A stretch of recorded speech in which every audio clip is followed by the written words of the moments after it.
Što se tiče Ukrajine, mislim da sam čak sa velikom dozom sigurnošću rekao da će tamo da izbije rat. To je više jednostavno posmatranje procesa koji se dešavaju na zapadu, koji sam uočio pre više godina, kad sam došao do zaključka da taj zapad, na prvom mjestu ta Amerika, se transformiše u nešto sasvim drugo od onoga u čemu sam ja odrastao.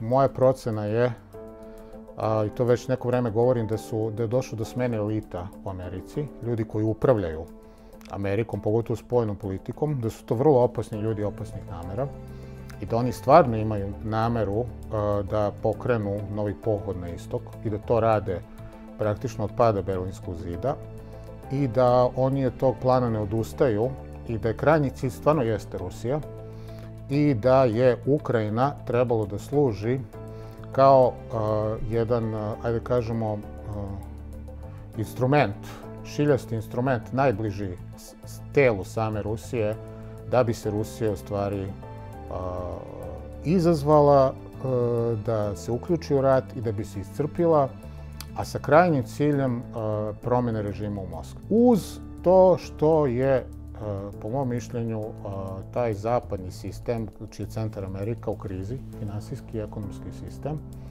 i on uvek nalazi svoje izlaze iz tih velikih kriza u nekom ratu. A Rusi uopšte nemaju nameru da vode rat na način na koji ga vode Amerikanci, u smislu spržena zemlja, masovno bombardovanja i tako dalje, uz takozvanu kolateralnu štetu.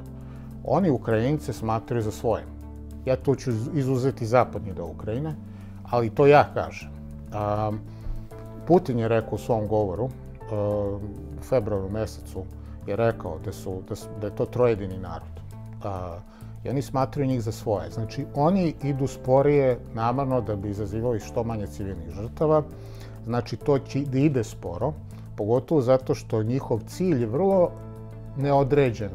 Nisu rekli idemo na Kijev i tražimo kapitulaciju. Ne, demilitarizaciju i denacifikacija. To su stvari koje su dublje mnogo od obične pobjede u ratu. Ako ponuda ruska je da NATO mora otprilike da se povuče na onu fazu u kojoj je bio 1997. godine. Znači, novi efektivi gde su bili 1997. godine, tamo moraju da se povuku. Ne sme da bude nuklearnog naoružanja više u Evropi koje može da ugrozi Rusiju. Garancije čvrste da nema više novog prijema u NATO bivših sovjetskih republika.